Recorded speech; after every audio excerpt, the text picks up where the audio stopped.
Welcome back to the ATX VGC Monday Night Friendlies, y'all. Tonight we are in for a very special treat. We have two additional commentators. We're going to have 6 total commentators for the night, and that is super exciting. Hey, how's it going, DJ Prime? So tonight we have got actually 5 battles all lined up. This is going to be kind of a wild night in terms of this. These are all very first for ATX VGC here. I'm gonna go ahead. My name is Gemma. I also go by Gems. And y'all, I'm gonna let all of my other wonderful co-hosts introduce themselves. Hi guys, I'm Nibs Plays Games. Oh hey, I'm Amy, aka Woke Flossie. My name is Chase, also Tiki VGC. Hey, I'm Will, go by Sir Wilson. I'm Rollercoaster, I went last. For sure. So we have got some really exciting matches, Series 7 matches ready for y'all. We showcased 4 Series 7 matches on the channel last week, and those YouTube videos will start going up actually tomorrow. So if y'all want to get caught up on what happened last time, you can check that out starting tomorrow. But for tonight, I'm not even going to try and remember all 5 of the games. I know that we start with myself versus Prime, and then I believe it is Justin Snores versus Sir Wilson. So everyone you see here, for the most part, will also be battling at one point tonight. We are all Austin, Texas based tonight in terms of our commentators, and we're going to be welcoming a whole bunch of new people to the stream in terms of having first-time battlers. So if y'all over in the chat want to be super awesome and give tons of encouragement, that would be really great. All right, and we're back. Welcome back, Chase. I feel like it's been a while since I've seen you.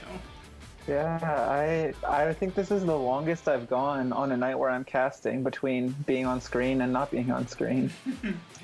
Oh, it looks like we're not getting Rollercoaster's game feed just yet, so give me one sec while I go ahead and get this. That's why. Because I have someone else's game feed named Rollercoaster in here, which is not helpful. Oh, that's yeah, that's not helpful. But in the meantime, I guess I'll ask chat. What has everybody been most excited to use in Series 7 so far? What are the sleeper Pokemon that you think have been really good versus the things you were excited before the series came out that aren't as good as you thought? So yeah, we'll see what chat has to say. We looks like we do now have the game feed, which is good, and we have got Rollercoaster and our first time battler here, Ambrosio. I'm having an issue with the game feed on my end. Are you not seeing over in Skype? Everything in Skype has turned green. Oh, is everything on the stream green? Stream? Yeah, the stream looks fine, but okay. Give me one sec while I go and fix this for you. Yeah, let me know so if that fixed it. Oh, we're good. Okay, great. Stream's good, awesome. Just a little bit of behind-the-scenes hiccups here for us at ATX VGC. So we've already had 3, this is our 4th best of 3 of the night. This is typically where we're rounding the corner home and we're getting ready to wrap up for the evening. Yeah, no, it feels so weird with the 5th one this time, but hey, I'm excited to watch more Pokemon. For sure. I'm really excited that we're at a point now where we can do 5 games. We've got tons of people signing up in the Discord. Had a couple people drop last second, but we had some new people fill in, as well as folks like Adam Santacos, as always, being willing to fill in at the last minute. And bringing an incredibly creative team, as we saw earlier. So, right off the bat, what do you see with these 2 teams? I know you know a little bit about Rollercoaster's team. Yeah, I was going to say, the team that Rollercoaster and I built together, potentially to use for Players' Cup, that we decided, actually, this isn't as good as we thought. It's kind of what's going on here with Dusclops, Indeedee, Torkoal, Hatterene, Rillaboom, and Glastrier, also known as Ice Horse, and will be only referred to as Ice Horse from me from now on. I don't even know that last name that you said. It's only Ice Horse. We're just Ice Horsing around. Yeah. But, I mean, what do we see from Ambrosio? Yeah, for sure. We see a Heatran, Cresselia, Dragapult, Landorus, Therian, Rillaboom, and an Urshifu. You go ahead. No, you go for it. I was gonna say this looks very similar to a team that top cut the Victory Road Tour. Mm-hmm. I don't remember exactly what each of the sets are, but I do think it was Sashed Urshifu Dark, which, as we can see from the leads of Urshifu and Heatran, that it is Dark Urshifu. I believe. Yeah, and we see Dusclops here is actually the pressure Dusclops because it was prepared specifically for that VR challenge. So we are not going to get that information from Frisk from this Dusclops. That is an open team sheet format, as this is preparation for Players Cup 2. I have a feeling we're going to see Wicked Blow KOing an Indeedee and Taunt on a Dusclops, is the one issue I feel. Because I believe this is Taunt Heatran, but I also do not know. As we see the Follow Me come out and the Wicked Blow into the Indeedee. And this Wicked Blow will go ahead and bring it down. That is not a Sash Indeedee. You know a little bit about the sets. But Indeedee goes down, and let's see if it is Taunt on this Heatran. It is not Taunt Heatran. It's actually going to be a Flash Cannon coming out from that Heatran, dealing about 40% damage to this Dusclops. But most importantly, Dusclops gets exactly what it wants with the Trick Room up and a free switch into the Sweeper. Yeah, and it looks like deciding between the Torkoal and the Ice Horse, I assume the Ice Horse is going to be the one coming out here. But it'll be very interesting to see how Roller Coaster pivots, who he decides to target down this turn, with both Pokemon potentially threatening Ice Horse. Yeah. I assume we'll see the Pain Split into the Urshifu is what it looks like, and also the Max Quake into the Urshifu. Yeah. Not a bad play at all here. Go ahead and break that Sash in case it is Sash. Get some health back if you are. And actually this turns out to be a perfect turn for him, as the Heatran, which would be threatening damage, is now switching out. Landorus comes in. It does get an Intimidate down, but I think the combination of Pain Split to Max Quake, this might still go ahead and take out this Urshifu. Yeah, the one issue is that the Dusclops is at a decently high HP set currently. That's and true. I would assume that the Pain Split might not put it in range, leaving the Urshifu at just a small amount of HP. In which case, something like a Max Rock or a Rock Tomb and a Max move in the next turn was probably the optimal play. But Yep. So here we see that go ahead and get Dusclops up almost all the way back up to full there. And a Max Quake here, we're going to see, can it do about 70 at -1? And it does not. That does almost no damage there. yeah, no, it was a bit underwhelming with the damage output, and we're probably going to end up seeing potentially a Wicked Blow into this Dusclops. Yep, we see the Wicked Blow come out, and it looks like it is, in fact, targeting that Dusclops. Doing about 75% damage. That critical hit, folks, is not lucky. It is 100% on Wicked Blow, on both of Urshifu's signature moves. And now, an interesting play we could see here is the Urshifu sucker punching the Dusclops as it tries to self-proc the weakness policy, getting the KO before it can self-proc. I'm not sure exactly if that's what we'll see, but that could be a play that comes out. Yeah, for sure. So let's see. Do you think a Sucker Punch is enough to go ahead and pull this out? It looks like the Ambrosio is going to go ahead and opt to switch out the Heatran. Switch in the Heatran for that Landorus to cycle Intimidate later on in the game, and opting just for Detect right here. So now this Ice Horse is going to go ahead and get itself up to +1 instead of -1 with the Weakness Policy proc. And not that there's anything on Ambrosio's side that would underspeed it. It, importantly, would now underspeed Namungus at this speed. Yeah, that is true. And I mean, at this point, is it time to predict the Landorus switching back in for the Heatran? Because that feels like a play that came up very often in testing on this team. Something like potentially Pain. Okay, so we're going to see the Pain Split actually into the Heatran, and then another Max move into this Urshifu, potentially a Hailstorm covering for the Landorus switching in. The one question is, like, is this going to get enough damage out before the turn is up, or before Trick is up? So we do actually see the Urshifu switch out into Landorus, so here Roller Coaster making this call, going to hit this Landorus for super effective damage. Even at neutral from this Ice Horse, it should go ahead and pick up the KO right here. Yeah, as we do see the Heatran Dynamax, probably going for something like a Max Flare into this Ice Horse with his weakness policy already procced. But spoiler alert, without a critical hit, that does not KO. And even with a critical hit, I'm not sure that it KOs. Yeah, we know that this Ice Horse is currently at +1 or +2. It's gone for a Max Quake and a Max Steel Spike. It actually opts for the Max Guard here. So this turn turned out kind of perfectly for Roller Coaster.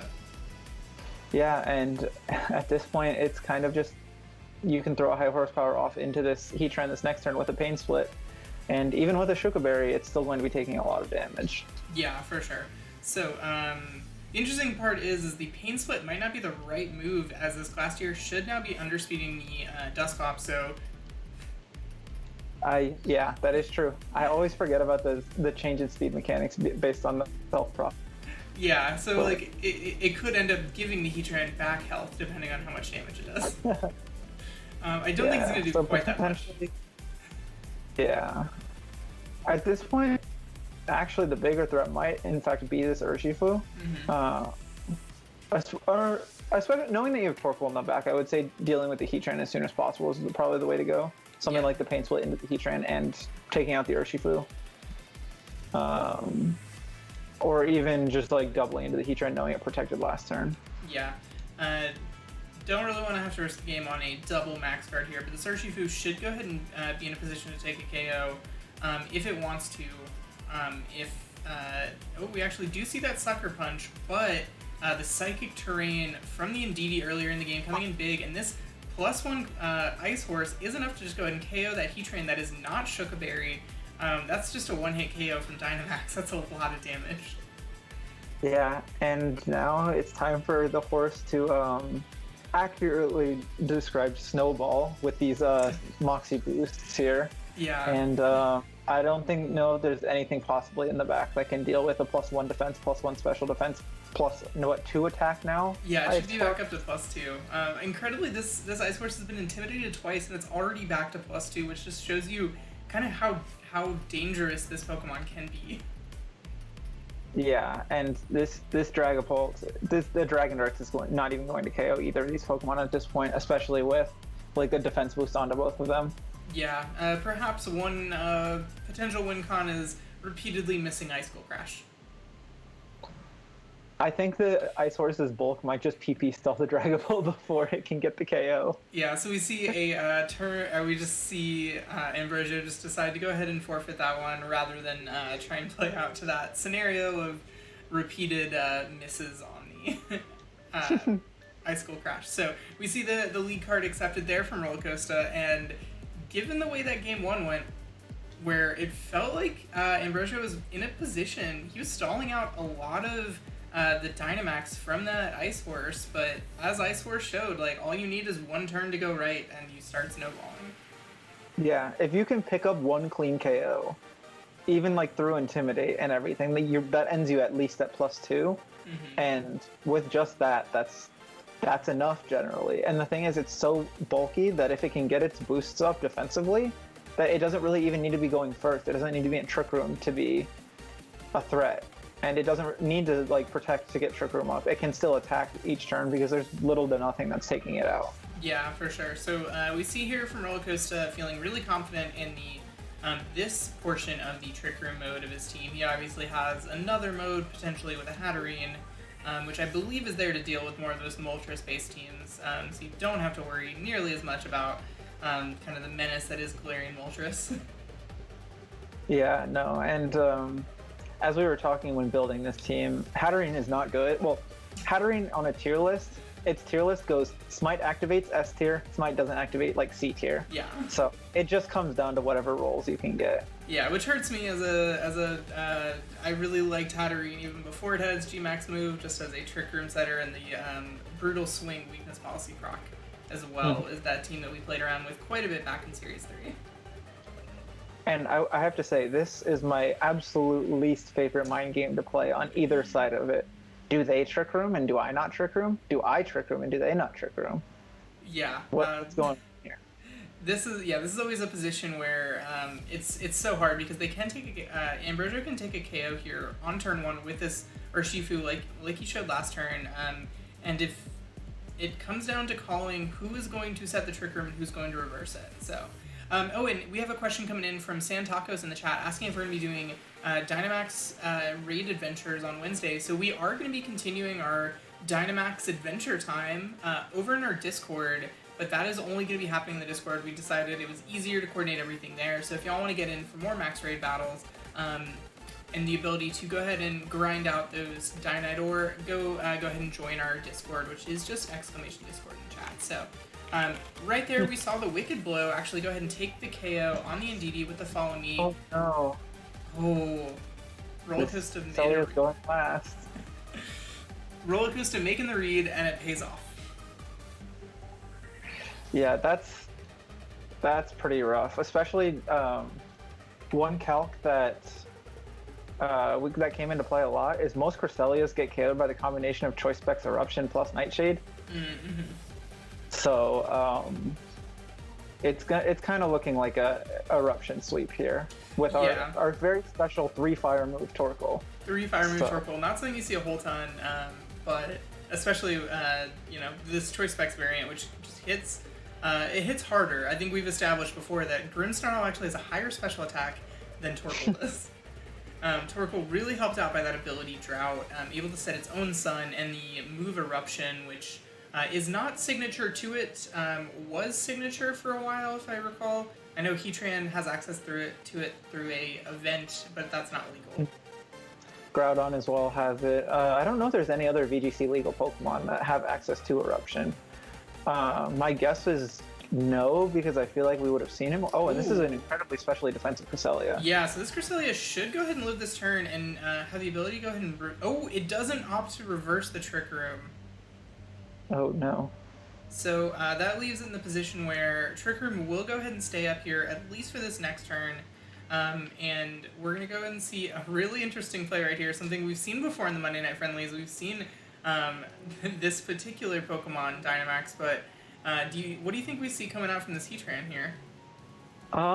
We could just see a simple Protect, but I wonder if Dynamaxing the Torkoal is jumping the gun a little bit, because if this Heatran does max, I would assume because it's a special ground move that's not stab, it'll probably survive the Max Quake and potentially KO in return, knowing that Torkoal's special defense isn't particularly good with its own Max Quake. Mm-hmm. But if it does just get the KO here, then this is a pretty good position to be in if you're Roller Coaster. Yeah, so we see the Dynamax Torkoal coming out here. We've seen this before on the Monday Night Friendlies. Based on this, I was going to say, based on the amount of time in between, it seems like this Heatran will be Dynamaxing. I believe it got the Flash Fire boost last turn as well, so its next Fire-type move will be boosted and in the sun, so that's got to be a little bit of scary if you're Roller Coaster. Yeah, although I will say, Flash Fire boost in the sun does not, Max Flare does not KO Dynamax Glastrier, Ice Horse, whatever it's called. Yeah. Fun fact. Here we see the Max Quake is enough to go ahead and pick up the KO from this Torkoal. Was that a critical hit? It was a critical hit. That's a really rough crit. I don't understand quite what's happening for the announcers tonight, but it feels like we have paid off the refs in some regard in terms of getting very key flinches, very key crits, and in some cases very key thaws from being frozen. So. Yeah, that's a pretty rough. And even knowing that the Urshifu is in the back at what low HP it's at, a Max Flare probably KOs it through Protected in the sun. Yeah, so that's going to be a really unfortunate game 2 here for Ambrosio. Well, I was going to say that the Rillaboom is not the Pokemon you want to see. No, it did set the Grassy Surge, so it can probably get off one Grassy Glide before going down to inevitably this Max Flare. We see there are 2 turns left of this Trick Room and 3 turns left of the Harsh Sunlight. With no ability to override it, this Max Flare in the sun, it's going to pick up the KO on pretty much whichever Pokemon Roller Coaster decides to target. Yeah, and you just have to take out one of these and then you're, and the battle's forfeited and Roller Coaster comes away with the victory. GG to both of these players. It just shows that hard Trick Room when it has the matchup is incredibly strong. Yeah, it really is. It's a tough thing to try and call back from when you've got a rough matchup. So that concludes our 4th set of the night. Have we been just 2 games in all 4 so far? I think so. This is kind of working out a best case scenario for us choosing to do 5. We usually love seeing everything go to 3 games, but it could have been a really long night with 5 best of 3s. GG's to both of our players, really well playing from Roller Coaster, and also incredibly well positioned and playing from Ambrosio. I think he did everything that he could in that position given the team compositions. Great battling by both of our players. hey, you like that video? We think you should check this out, and YouTube thinks you should check this one out. And be sure to subscribe for more content.